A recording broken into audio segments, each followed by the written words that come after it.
warahmatullahi wabarakatuh. Apa kabar semuanya anak-anak? Semoga semuanya senantiasa selalu sehat walafiat ya. Oke, hari ini bertemu lagi dengan Ibu Anton Fabela dalam video pembelajaran sosiologi. Sebelum pembelajaran dimulai, alangkah baiknya kita membaca doa terlebih dahulu ya. Semoga pandemi segera berakhir dan kita sesegera mungkin dapat melakukan pembelajaran secara tatap muka. Oke, berdoa dimulai. Amin. Baik, dalam video pembelajaran sosiologi hari ini, kita akan belajar mengenai materi masalah sosial. Mungkin tidak asing lagi ya untuk kita mendengar apa itu masalah dan sosial. Oleh sebab itu, kita harus mengetahui tolak ukur ataupun indikator sesuatu hal disebut sebagai masalah ataupun sosial. Oleh sebab itu, sebelumnya kita harus membagi ke dalam dua kata, yaitu masalah dan sosial. Sesuatu hal disebut sebagai masalah itu jika pertama, situasi sulit. Kedua, bertentangan dengan nilai dan norma di masyarakat. Ketiga, sifatnya merugikan. Sedangkan yang terakhir atau keempat, keberadaannya seringkali tidak diinginkan oleh sebagian besar masyarakat. Kenapa? Karena itu tadi yang ketiga, sifatnya merugikan ataupun dapat juga membahayakan masyarakat. Oke, selanjutnya, karena kita sudah mengetahui indikator dari masalah itu apa saja, maka ada kata sosial yang kedua. Apa saja indikatornya? Yaitu yang pertama adalah masyarakat. Yang kedua, sekumpulan individu. Ketiga, struktur sosial. Keempat, hubungan sosial dan sebagainya. Karena kita sudah mengetahui indikator dari masing-masing kata masalah dan sosial, oleh sebab itu, Ibu dapat berikan definisi dari masalah sosial. Masalah sosial merupakan suatu peristiwa yang terjadi di masyarakat yang keberadaannya tidak diinginkan oleh sebagian besar masyarakat karena sifatnya yang merugikan. Dapat dipahami? Ibu ulangi sekali lagi ya. Jadi, masalah sosial adalah suatu peristiwa yang terjadi di masyarakat yang keberadaannya tidak diinginkan oleh sebagian besar masyarakat karena sifatnya yang merugikan. Baik, itu definisi dari masalah sosial. Apakah dapat dipahami?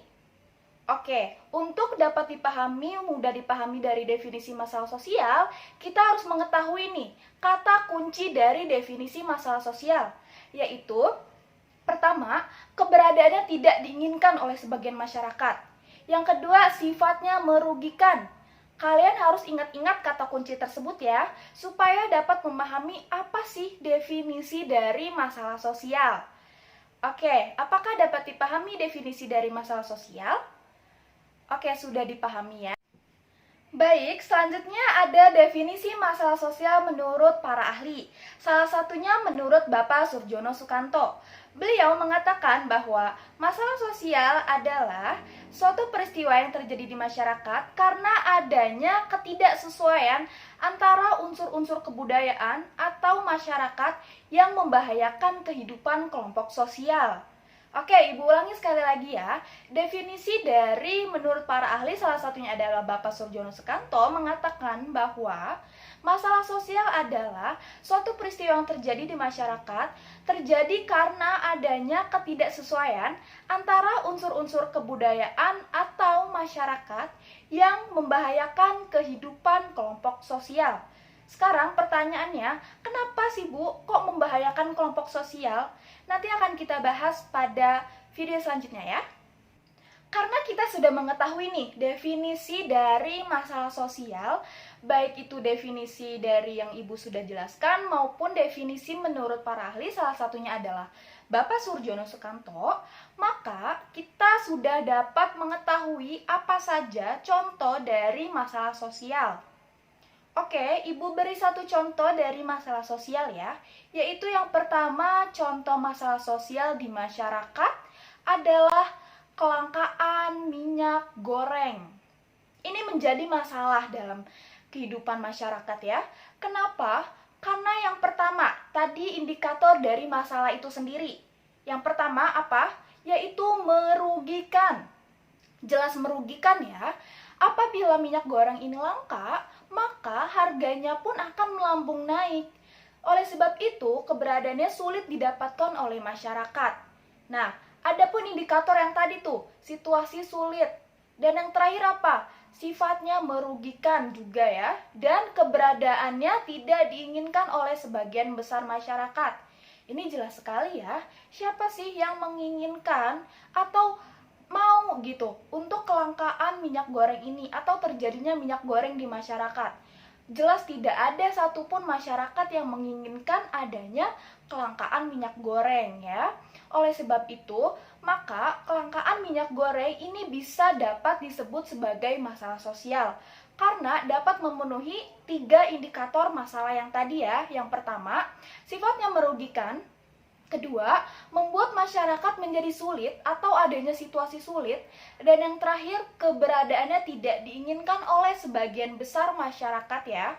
Oleh sebab itu, kelangkaan minyak goreng ini lagi-lagi disebut sebagai masalah sosial. Karena kita sudah mengetahui nih definisi dari masalah sosial dan Ibu sudah memberikan contoh-contoh dari masalah sosial yang tadi, maka kita harus tahu nih, apa saja sih hal-hal yang menyebabkan terjadinya masalah sosial di masyarakat? Oke, menurut Bapak Surjono Sukanto ada 4 faktor yang menyebabkan terjadinya masalah sosial di masyarakat. Apa sajakah itu? Faktor yang pertama adalah ada faktor ekonomi. Faktor ekonomi ini menjadi salah satu faktor terbesar terjadinya masalah sosial. Misalnya terjadinya pengangguran, kemiskinan, kepadatan penduduk, dan sebagainya ya. Ketika individu atau masyarakat tersebut tidak dapat memenuhi segala kebutuhan pokoknya, maka akan terjadinya kemiskinan.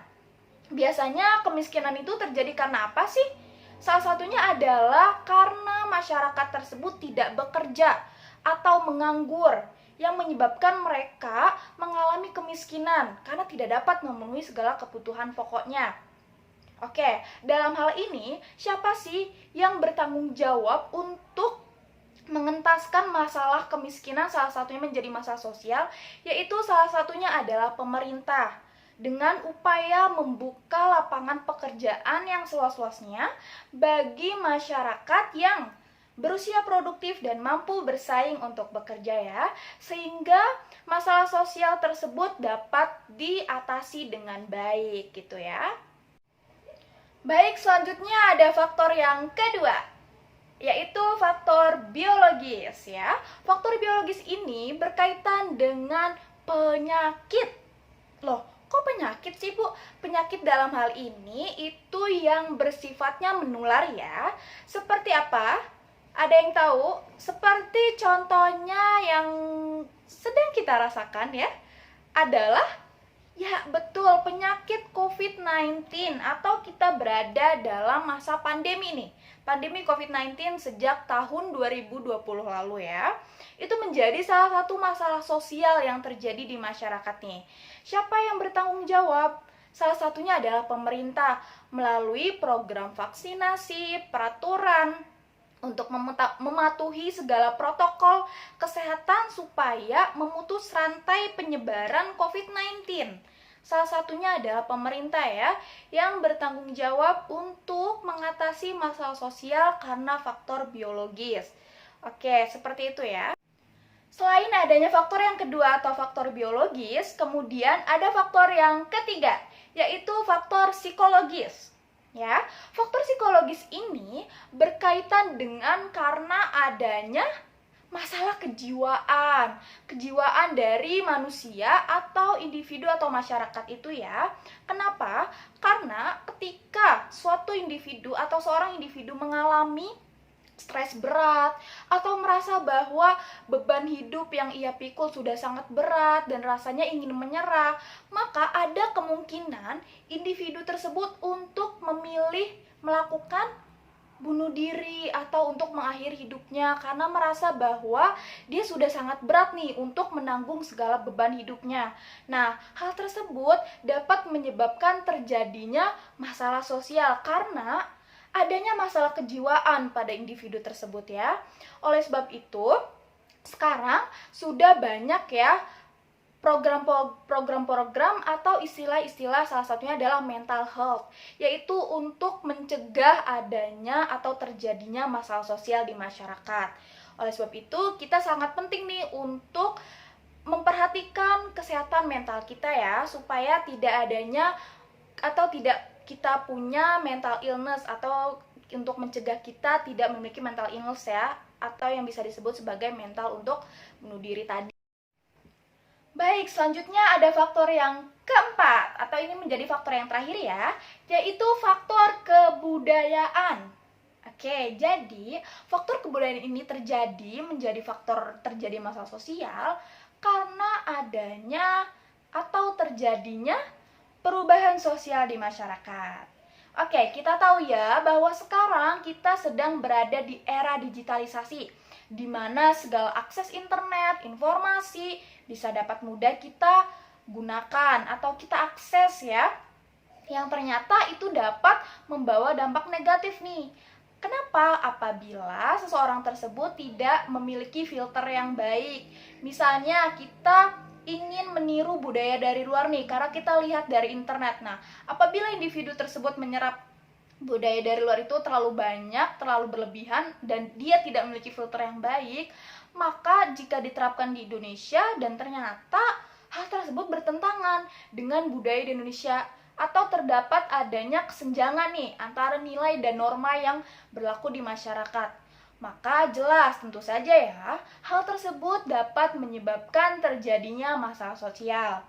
Oke, jadi salah satu upaya untuk mencegah masalah tersebut atau menjadi masalah sosial, kita harus memiliki filter yang baik ya. Filter yang baik itu seperti apa, Bu? Filter yang baik itu kita harus tahu nih, menyaring apa saja budaya-budaya yang masih pantas untuk kita tiru nih, untuk kita terapkan di Indonesia yang sekiranya cocok dengan budaya Indonesia. Jika tidak, sebisa mungkin kita harus hilangkan dan tidak boleh untuk ditiru ya. Baik, Ibu akan membantu kalian untuk kalian lebih paham lagi mengenai apa itu masalah sosial serta faktor-faktor terjadinya. Maka Ibu akan berikan gambar-gambar nih. Kalian boleh tebak dari dalam hati ya. Oke, gambar yang pertama ini dia. Ada yang tahu ini gambar faktor terjadinya masalah sosial yang mana? Ya, betul sekali. Dari gambar tersebut melihat bahwa adanya tulisan COVID-19 nih atau COVID-19. Salah satunya adalah karena faktor biologis ya. Karena penyakit ini atau COVID-19 ini menjadi faktor biologis karena menjadi penyakit yang menular ya, yang sudah Ibu jelaskan tadi, bahwa faktor biologis itu terjadi karena adanya penyakit menular. Kenapa bukan menjadi faktor terjadinya masalah sosial? Jelas ya, ini sudah memenuhi indikator dari kata masalah, yaitu membuat masyarakat sulit, keberadaannya tidak diinginkan di masyarakat ya, dan juga jelas merugikan dari segala sektor nih, karena terjadinya pandemi seperti saat ini yang sedang masih kita rasakan ya, atau terjadi COVID-19 ini, itu menyebabkan dalam segala sektor itu menjadi rugi ya, atau sifatnya merugikan, jelas sekali seperti itu ya. Maka faktor biologis ini seperti gambar yang Ibu tayangkan ini itu menjadi salah satu faktor terjadinya masalah sosial. Baik, selanjutnya ada gambar yang kedua. Oke, ada yang tahu ini gambar faktor mengenai masalah sosial yang mana? Ya, betul sekali, faktor yang kedua ini adalah faktor ekonomi. Ya, betul ya. Karena di sini terlihat jelas ya, ada tulisan need work atau membutuhkan pekerjaan ya. Seperti yang sudah Ibu jelaskan bahwa tadi faktor ekonomi ini terjadi karena adanya pengangguran, kemiskinan, kepadatan penduduk ya. Dan need work ini membuktikan bahwa individu atau masyarakat tersebut sedang membutuhkan pekerjaan atau sedang mencari pekerjaan, supaya ia tidak menganggur ya, untuk dapat memenuhi segala kebutuhan pokoknya dan tidak menyebabkan terjadinya kemiskinan yang menjadi faktor ekonomi terjadinya masalah sosial di masyarakat ya. Oke, jelas. Baik, ada gambar yang ketiga, yaitu ini dia. Ada yang tahu ini faktor terjadinya masalah sosial yang mana? Ya, betul sekali ya, karena faktor psikologis.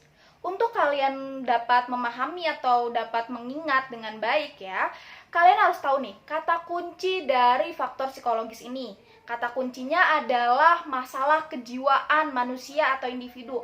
Pokoknya yang berkaitan dengan masalah kejiwaan manusia itu adalah faktor psikologis ya. Kalian harus tahu dan kalian harus ingat. Salah satu contohnya misalnya yang sudah Ibu jelaskan tadi juga ya, bahwa ketika individu tersebut sudah memiliki atau merasa bahwa beban hidupnya sudah terlalu berat nih, sudah sangat stres, sangat pusing begitu ya, maka hal tersebut bisa jadi menyebabkan atau memicu terjadinya individu tersebut melakukan bunuh diri ya. Salah satunya dengan upaya kita harus menyadari bahwa pentingnya kesehatan mental ya, untuk kita tidak memiliki mental illness atau keinginan untuk bunuh diri, seperti itu ya. Oke, selanjutnya ada gambar yang terakhir nih, menjadi faktor terjadinya masalah sosial yang terakhir, yaitu ini dia. Ada yang tahu ini faktor terjadinya masalah sosial yang mana? Ya, mudah sekali ya untuk ditebak. Salah satunya adalah faktor kebudayaan. Oke, supaya kalian mengingat nih apa itu faktor yang terakhir ini, kata kuncinya adalah jika kalian melihat adanya mode berpakaian gitu ya, atau mode gaya rambut nih yang rasanya tuh kok sangat asing sekali ya kita lihat gitu ya, maka itu bisa menjadi contoh dari faktor kebudayaan ya. Seperti yang dari gambar ini ya, ini sangat asing kan kita lihat ya, sudah maksudnya berbeda dengan kita gitu ya, yang biasanya kita rambutnya ya biasa saja hitam, terus kalau yang laki-laki pendek, perempuan mungkin ada saja yang panjang rambutnya. Nah kalau ini rambutnya di gaya-gaya seperti itu ya, maka ini menjadi salah satu faktor kebudayaan terjadinya faktor masalah sosial ya. Baik, tidak terasa ya, video pembelajaran sosiologi kali ini mengenai materi masalah sosial sudah cukup Ibu sampaikan sampai kepada faktor-faktor terjadinya masalah sosial. Bagaimana? Apakah dapat mudah dipahami? Semoga dapat mudah dipahami ya, karena meskipun kalian belajarnya masih melalui daring, semoga video pembelajaran sosiologi kali ini membantu kalian untuk belajar dari rumah ya, untuk kalian lebih paham lagi, lebih mengerti lagi ya. Karena Ibu tadi menjelaskannya membantu kalian dengan memberikan kata kunci ya. Meskipun kalian misalnya tidak hafal Bu dengan definisinya karena terlalu panjang gitu ya. Oleh sebab itu dengan Ibu memberikan kata kunci, semoga kalian dapat mengembangkan kalimatnya ya dari kata kunci tersebut, mulai dari definisi, lalu apalagi contoh-contoh masalah sosial, dan yang terakhir faktor terjadinya masalah sosial. Dari kata kunci tersebut itu memudahkan kalian ya untuk belajar mengenai materi masalah sosial pada kali ini ya, atau dalam video pembelajaran sosiologi kali ini. Oke, sebelum Ibu akhiri pada video pembelajaran sosiologi kali ini, kita berdoa terlebih dahulu ya. Semoga kita berdoa sekali lagi untuk kita dapat berjumpa secara tatap muka langsung nih dalam pembelajaran di kelas. Oke, berdoa dimulai. Oke, baik, terima kasih ya. Sampai bertemu lagi pada video pembelajaran sosiologi selanjutnya. Ibu pamit undur diri. Wassalamualaikum warahmatullahi wabarakatuh. Dadah.